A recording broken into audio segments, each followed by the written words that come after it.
नमस्कार, स्वागत करती हूँ आप सभी का खबरों का पंचनामा में। मैं हूँ आपके साथ पूजा। हम लेकर आए हैं देश और दुनिया की 5 बड़ी खबरें, जिस पर चर्चा के लिए हमारे साथ स्टूडियो में मौजूद हैं कैपिटल टीवी के editor in chief doctor Manish Kumar. Doctor साहब, बहुत बहुत स्वागत। धन्यवाद। तो दिन भर की 5 बड़ी खबरों का विश्लेषण डॉक्टर मनीष जी से जानेंगे, लेकिन सबसे पहले नजर डालते हैं हेडलाइंस पर।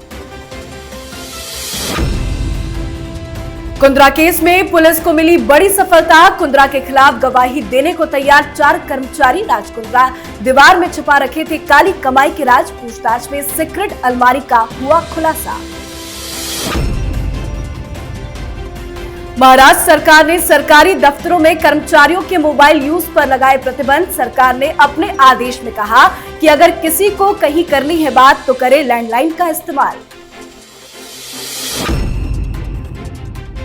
सीएम योगी आदित्यनाथ ने आज अयोध्या पहुंचकर लिया रामलला का आशीर्वाद। निर्माणाधीन मेडिकल कॉलेज का किया निरीक्षण, साथ ही एमबीबीएस छात्रों से की मुलाकात। राजस्थान में कैबिनेट विस्तार की अटकलें तेज। दिल्ली लौटे माकन वेणुगोपाल, कहा जल्द सुलझाए जाएंगे सभी मामले। तो वहीं सचिन पायलट को सीएम बनाने की मांग तेज। अफगानिस्तान में चीन, पाकिस्तान और तुर्की की तिगड़ी तेजी से हो रही सक्रिय। तालिबान के तेजी से काबिज होने के बाद पाकिस्तान ने भी रंग बदला।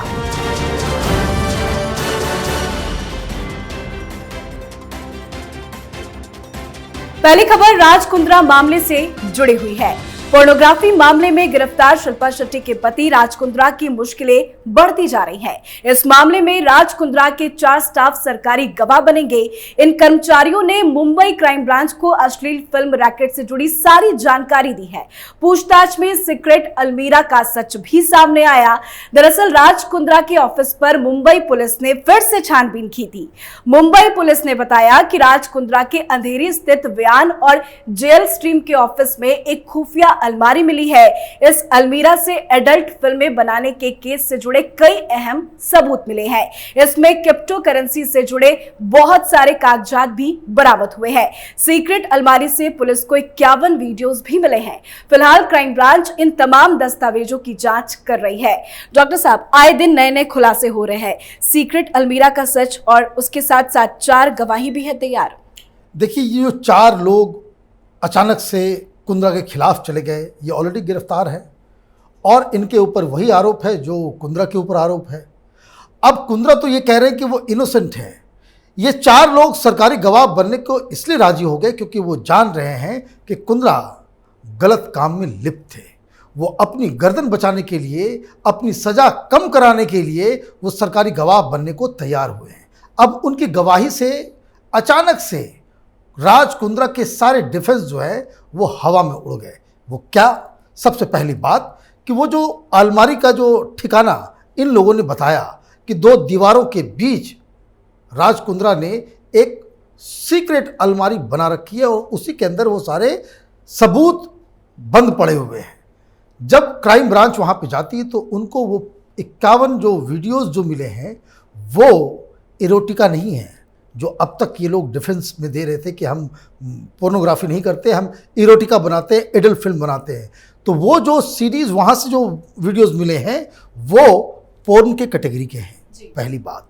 दूसरी बात जो सबसे खतरनाक है राज कुंद्रा के लिए कि वहाँ वो दस्तावेज मिले हैं कि जिससे ये मालूम चलता है कि मुंबई के नेशनल बैंक के अंदर वहाँ पे जॉइंट अकाउंट था शिल्पा और राज कुंद्रा का, जिसमें पैसे जो आ रहे थे वो लंदन से आ रहे थे, पैसे उन कंपनियों से आ रहे थे जिनका रिश्ता सट्टेबाजी से है। तो आप देखिए पूरा गिरोह, ये सारी चीज़ें जो है अपने आप एक के बाद एक इनका भेद जो है वो खुलता चला जा रहा है। और इसलिए इस 4 गवाहों के आधार पर राज कुंद्रा अपने आप को बचा नहीं पाएंगे। जी बिल्कुल, तो राज कुंद्रा की मुश्किलें बढ़ती जा रही हैं और आने वाले वक्त में भी बहुत सारे खुलासे हो सकते हैं। चलिए अब बात करेंगे महाराष्ट्र सरकार के एक अहम फैसले की। महाराष्ट्र सरकार ने सरकारी दफ्तरों में कर्मचारियों और अधिकारियों के मोबाइल यूज पर बैन लगा दिया है। सरकार ने अपने आदेश में कहा है कि अगर किसी को कहीं बात करनी है तो वो लैंडलाइन का प्रयोग करे। साथ ही ये भी कहा गया कि कार्यालय में मोबाइल फोन का बहुत ज्यादा उपयोग सरकार की छवि को खराब कर रहा है। कार्यालय समय के दौरान मोबाइल उपकरणों के माध्यम से सोशल मीडिया का उपयोग भी सीमित होना चाहिए। सरकार के इस आदेश को पेगासस जासूसी मामले से जोड़कर देखा जा रहा है। सर, महाराष्ट्र सरकार का यह फैसला किस नजरिए से देखा जाए? देखिए, ये साफ साफ बता रहा है कि महाराष्ट्र की सरकार को अपने अधिकारियों पे कोई भरोसा नहीं है। जी। भरोसा नहीं है, इसलिए उन्होंने कहा कि भाई ये फोन के ऊपर कोई बातचीत नहीं होगी और मोबाइल फोन को आप दफ्तर लेकर के नहीं आए। दलील क्या दी जा रही है? दलील ये दी जा रही है कि बहुत सारे प्राइवेट कंपनीज, बहुत सारी जगहों पे मोबाइल फ़ोन का इस्तेमाल पूरी तरह से बैन होता है। अच्छा, दूसरी तरफ जब राजनीति करनी होती है तो ये जो महाराष्ट्र की सरकार है, ये जो भानुमति का कुनबा, कहीं का ईंट कहीं का डोरा मिलकर ये जो सरकार चला रहे हैं, तो इसमें तो कांग्रेस पार्टी भी है, एनसीपी भी है और शिवसेना भी है। ये तो फ्रीडम ऑफ स्पीच के खुद को चैंपियन बता रहे थे। ये लिबर्टी, आज़ादी और पता नहीं क्या क्या, वो पेगासस के मसले में ये वो कह रहे थे कि हिंदुस्तान में बिल्कुल फासिस्ट और सरकार आ गई है जो लोगों के फ़ोन को सुनती है। आप एक तरफ फ्रीडम ऑफ स्पीच, लोगों की आज़ादी के बाकायदा फ्लैग बेरर बनने की कोशिश करते हैं और दूसरी तरफ आप अपने ही दफ्तरों में लोगों से ये कहते हैं कि आप फ़ोन का इस्तेमाल नहीं कर सकते। अब ये जो कर्मचारियों के प्रति जो अविश्वास है, उस अविश्वास का कारण क्या है? कारण बहुत ही सिंपल सा है। सरकार को ये लगता है कि कई सारे अधिकारी वो ऑफिस की सारी जानकारियाँ विपक्षी पार्टियों को दे देते हैं, मीडिया को बता देते हैं। बहुत सारे लोग उसमें इस तरह के भी है कि जो सरकार में रह कर के सरकार की चीज़ों के खिलाफ जो है वो सोशल मीडिया और फ़ोन के ज़रिए जो है उसमें शामिल होते हैं, उसमें इसका इस्तेमाल करते हैं। तो ये जो फैसला है, ये किसी भी तरीके से, वो भी आज के एज में, वो फैसला सही नहीं ठहराया जा सकता। बिल्कुल, आज के ज़माने में फ़ोन को लाइफलाइन माना जाता है। ऐसे में देखने वाली बात होगी कि सरकारी कर्मचारियों का इस बयान से क्या कुछ उनका रिएक्शन निकलकर सामने आता है। चलिए अब खबर सीएम योगी के अयोध्या दौरे की। आज यूपी के मुख्यमंत्री योगी आदित्यनाथ अयोध्या दौरे पर थे। अयोध्या पहुंचकर एमबीबीएस कर रहे छात्रों से सीएम योगी ने मुलाकात की है। इसके साथ ही निर्माणाधीन परिसर का भी निरीक्षण किया। अयोध्या पहुंचकर रामलला और बजरंगबली के दर्शन पूजन कर आशीर्वाद भी लिया। रामनगरी पहुंचकर सीएम योगी ने विकास की कई परियोजनाओं का निरीक्षण किया। इसके साथ ही अयोध्या के दर्शन नगर अस्पताल में हाल ही में लगे ऑक्सीजन प्लांट का जायजा भी लिया। सर, आने वाले विधानसभा चुनाव को लेकर सीएम योगी के इस दौरे को किस नजरिए से जोड़कर देखा जा सकता है? दो चीजें हुई हैं इस विजिट से। पहली बात ये कि योगी आदित्यनाथ राम मंदिर को एक मुख्य मुद्दा बना करके चुनाव लड़ने वाले हैं।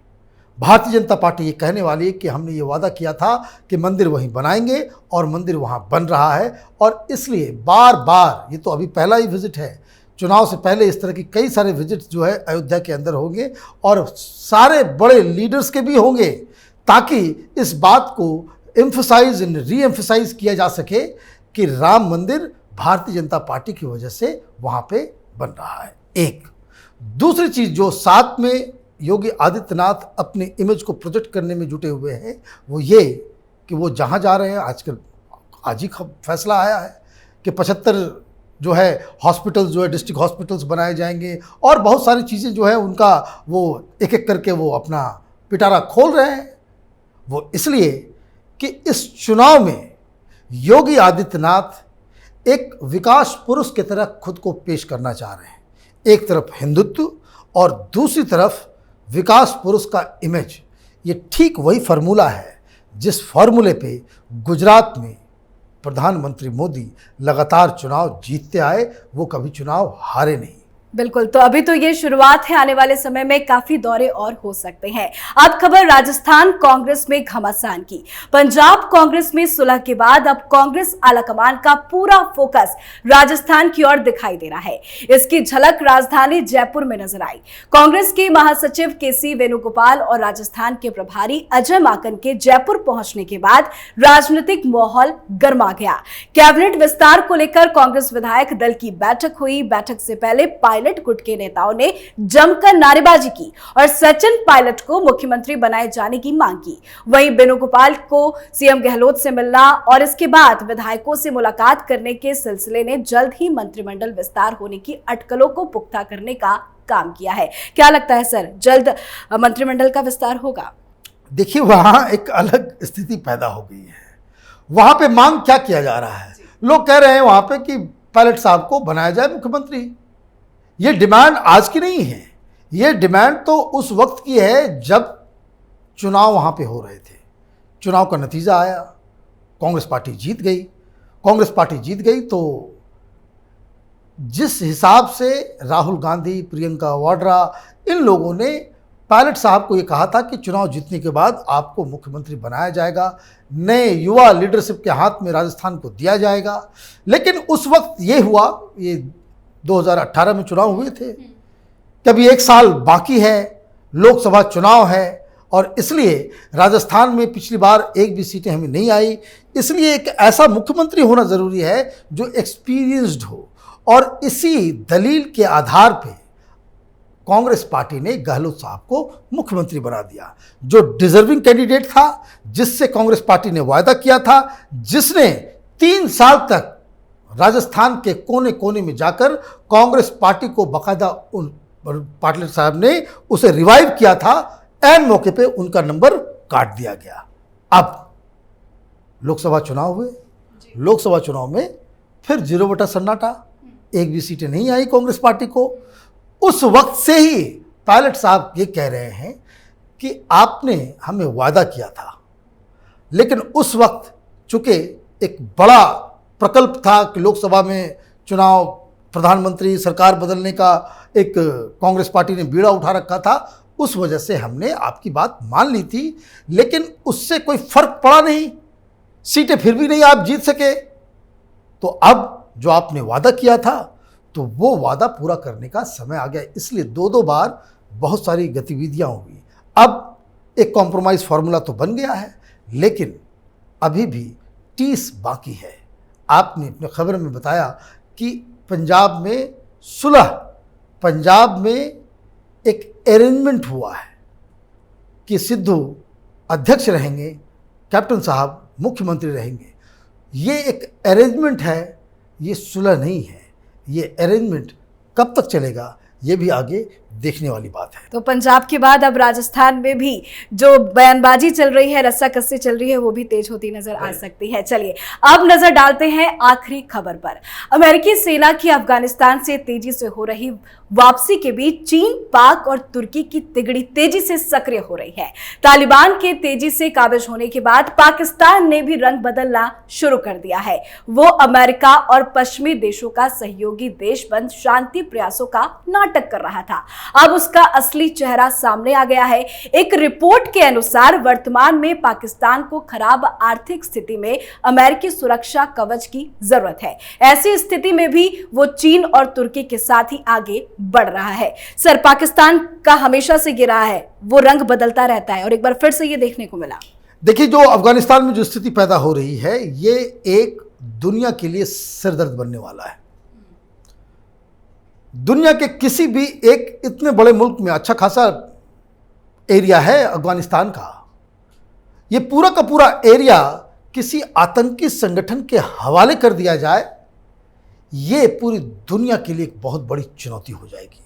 क्योंकि फिर तमाम दुनिया भर के जितने भी आतंकवादी हैं, जितने आतंकवादी संगठन हैं, उनके लिए वहाँ पे खुली छूट मिल जाएगी कि वो वहाँ पे बैठ के अपने काडर्स को ट्रेनिंग दे सकते हैं, वहाँ पे साजिशें रच सकते हैं, वहाँ से लॉन्च पैड बना करके दुनिया के किसी भी मुल्क में आतंकी हमले को अंजाम दे सकते हैं। क्योंकि ये जो पूरा जो सिस्टम है अफ़गानिस्तान में तालिबान का, वो तो जिहाद के ऊपर आधारित है। अब पाकिस्तान तालिबान के साथ पूरी तरह से खड़ा है।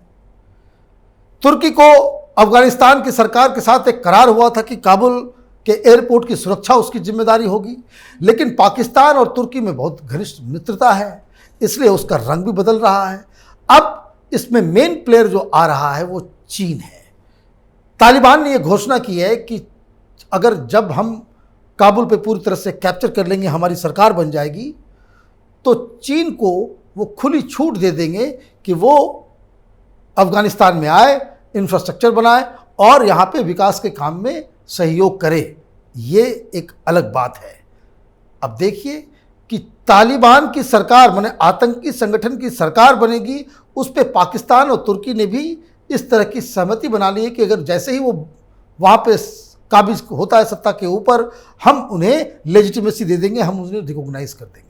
मतलब ये कि एक आतंकियों के लिए पनाहगार तैयार करने में ये 3 मुल्क जुटे हुए हैं और इसीलिए ये इतनी बड़ी चिंता हो गई है कि अमेरिकी विदेश मंत्री भारत आ रहे हैं, अफगानिस्तान का आर्मी चीफ भारत आ रहा है और भारत के साथ मिल बैठ के कोई स्ट्रेटजी तैयार की जा रही है, क्योंकि मोदी सरकार ने भी ये तय कर लिया है कि वो तालिबान के साथ किसी तरह की कोई रिश्ता वो नहीं रखने वाले हैं। और जब वहाँ पे तालिबान इतना मजबूत होता चला जाएगा तो ऑब्वियसली भारत को कुछ न कुछ इसमें एक्शन लेना पड़ जाएगा। बिल्कुल डॉक्टर साहब, इन अहम खबरों में अपनी राय देने के लिए बहुत बहुत शुक्रिया। धन्यवाद। तो दर्शकों, आप सभी का भी बहुत बहुत शुक्रिया हमसे जुड़ने के लिए। इन खबरों को लेकर आपकी क्या कुछ राय है, कमेंट करके जरूर बताएं। खबरों का पंचनामा में आज के लिए इतना ही। नमस्कार।